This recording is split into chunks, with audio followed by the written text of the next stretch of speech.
మేలైన కీడైన నీతోనే యేసయ్యా, చావైనా రేవైనా నీకోసమేనయ్యా.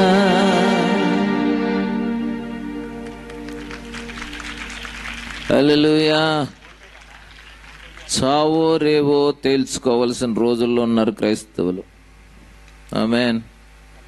భయం వేస్తుంది మాట్లాడి. రేపు ఎన్నికల్లో 400 ఎంపీ సీట్లు ఇవ్వండి, రాజ్యాంగాన్ని మార్చేస్తానంటున్నాడు మన ఇంటి పెద్ద. ఇంకొక ఆయన భయం లేకుండా స్టేజ్ మీద నిలబడి మమ్మల్ని అధికారంలోకి తీసుకొస్తే మసీదులు చర్చిలు బుల్డోజర్లతో కూల్చేస్తా ఉంటున్నాడు ఒక ఆయన, ఒక పార్టీ ఆయన. పక్కన ఇంకొక పార్టీ ఆయన దాన్ని సపోర్ట్ చేస్తున్నాడు. ఎంత భయంకరమైన దినాల్లో ఉన్నాం. ఒకసారి అందరం లేచి నిలబడదాం, ఒక 2 నిమిషాలు రేపు జరగబోయే ఎలక్షన్ల కోసం ప్రార్థన చేద్దాం.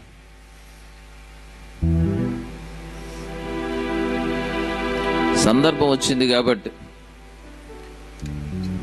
మనం ఈ సమయంలో మోకాళ్ళు వంచి తగ్గించుకొని ఉపవాసాలు ఉండి కన్నీళ్లతో భారంతో ప్రార్థన చేయకపోతే, రేపు అదే జరిగితే క్రైస్తవుల పరిస్థితి అంత దారుణంగా ఉంటుందో ఊహించలేము మనం.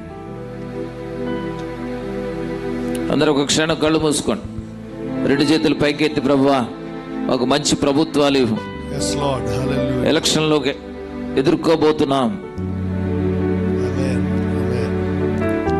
దొంగలు, స్కాములు చేసిన వాళ్ళు, ప్రజలను పట్టి పీడించేవాళ్ళు, కేసులున్న వాళ్ళు ఈరోజున నాయకులు అవ్వాలని తాపత్రయపడుతూ ఉన్నారు. మతోన్మాదులు సీట్లలో కూర్చోవాలని ప్రజలను రకరకాల ప్రలోభాలకు గురి చేస్తున్నారు. అధికారాలు ఇచ్చేది నీవే అయ్యా, మంచి నాయకులు ఇవ్వండి. నీ పిల్లలుగా మేము నిర్భయంగా బ్రతికే దినాలు మాకు కావాలి. అందుకు అనుకూలమైన నాయకులు మాకు కావాలి ప్రభువా. అలాంటి పాలకుల్ని బట్టి ప్రార్థన చేద్దాం అందరం కొన్ని క్షణాలు.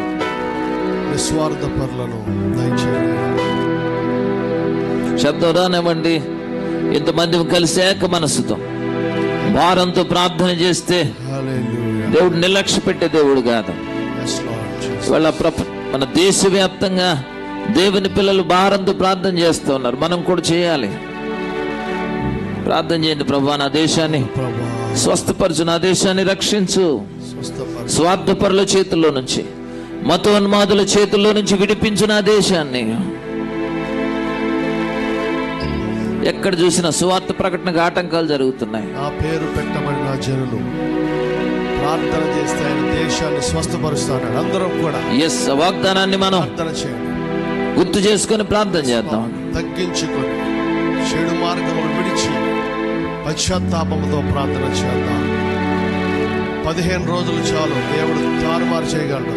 తలక్రిందులు సర్వే రిపోర్ట్లన్నీ తలక్రిందులు అయిపోతాయి. బలముగా ఉపవాసాలతో కన్నీళ్లతో మనం ప్రార్థన చేద్దాం. మన కన్నీటి ప్రార్థన ప్రవాహంలో కొట్టుకుపోతాయి దుష్ట శక్తులన్నీ కూడా. దేవునికి అసాధ్యమైనది ఏది లేదు.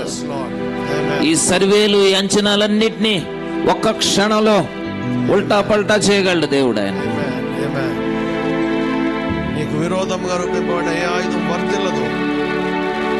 దేవుని సంఘం ఎదుట పాతాళ లోక ద్వారములు నిరోనేరం. వాగ్దానములు ఎత్తి ప్రార్థన చేద్దాం. మణిపూర్ లో పరిస్థితి రాకుండా ప్రార్థన చేద్దాం. దేశమంతా దేవుని పిల్లలకు వ్యతిరేకంగా రూపించబడుతున్న ప్రతి ఆయుధం, చేయబడుతున్న ప్రతి ఆలోచన, చట్టం నిర్వీర్యమైపోవునుగాక.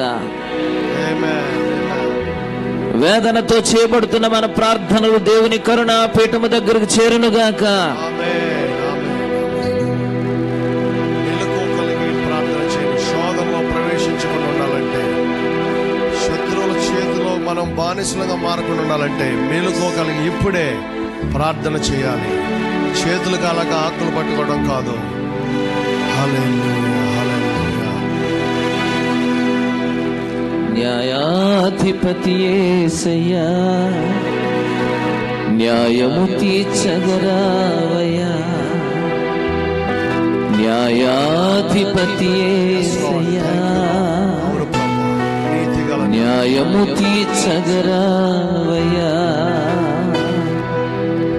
వేదనతో గుండె రగులుచున్నది, ఆదరణే లేక కొములుచున్నది.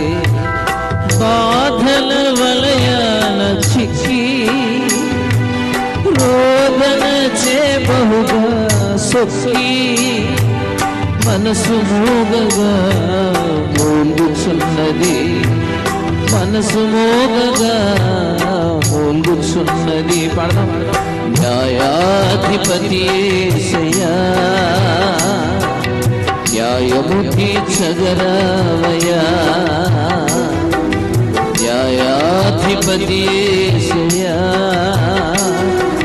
న్యాయము తీర్చగరావయ్యా.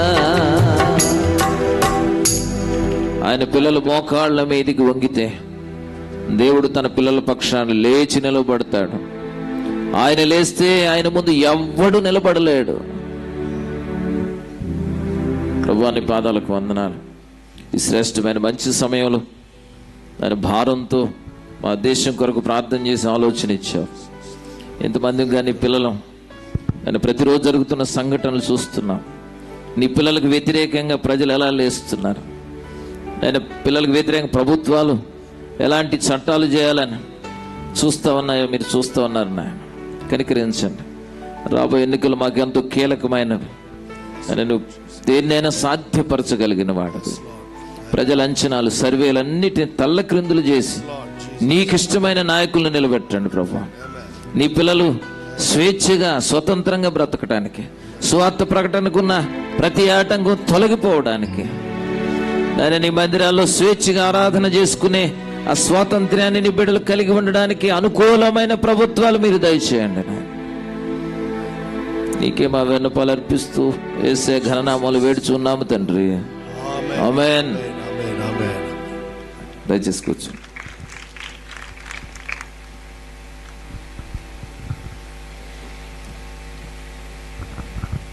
Thank you so much my brother.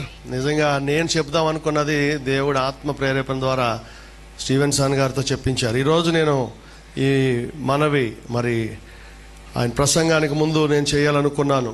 హల్లెలూయా. రాజ్యాంగాన్ని మార్చేటువంటి దుష్ట శక్తులు దేశాన్ని ధనవంతులకు తాకట్టు పెడుతున్నారు, మతోన్మాదులు. కాబట్టి మే 13 ఎలక్షన్ లోపు ఒక సెలవు దినం కావాలి మనకి. సెలవు ఉందండి లేదా? ఒక్కరోజైనా సెలవు ఉందా? అందరికి ఆఫీసులకి పబ్లిక్ హాలిడే మే 1 మేడే. దేవుని స్తోత్రం. మేడే ఇచ్చినందుకు దేవుని స్తోత్రం చెల్లిద్దాం. మేడే మనందరం ఏం చేయాలి? ఎక్కడ?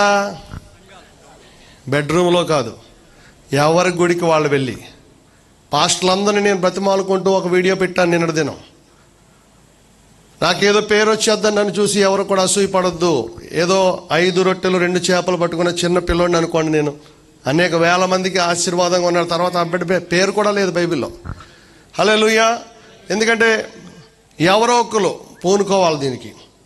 కాబట్టి మీరు ఏ సంఘాలైనా సరే, ముఖ్యంగా సంఘ నాయకులు ఇక్కడ చాలామంది ఉన్నారు, మీ అందరికీ నాయక విజ్ఞప్తి. మీరందరూ ఆ రోజు పొద్దున్నే 8 గంటలకు 9 గంటలకు వెళ్ళి కనీసం 3 గంటల వరకు మంచినీళ్ళు కూడా ముట్టుకోకుండా ఉపవాసం ఉండి దేవుని సన్నిధిలో అంగలార్చండి. దేవుడు అద్భుతాలు చేస్తాడు. దేవునికి స్తోత్రం. 13 రోజుల్లో అద్భుతాలు జరిగిపోతాయి.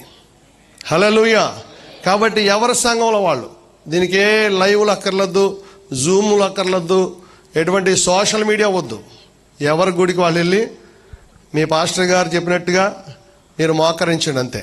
దేవుని స్తోత్రం. ఆరోగ్యం కలిగిన వారందరూ కూడా కటిక ఉపవాసం ఉండండి. అద్భుతాలు జరగకపోతే నన్ను అడగండి, నేను ఇక్కడే ఉంటా. దేవుని స్తోత్రం. హల్లెలూయా. ఎందుకంటే అలనాడు చేసిన దేవుడు ఈనాడు కూడా యేసుక్రీస్తు నిన్న నేడు నిరంతరం ఒక్కటే రీతిగా ఉన్నాడు.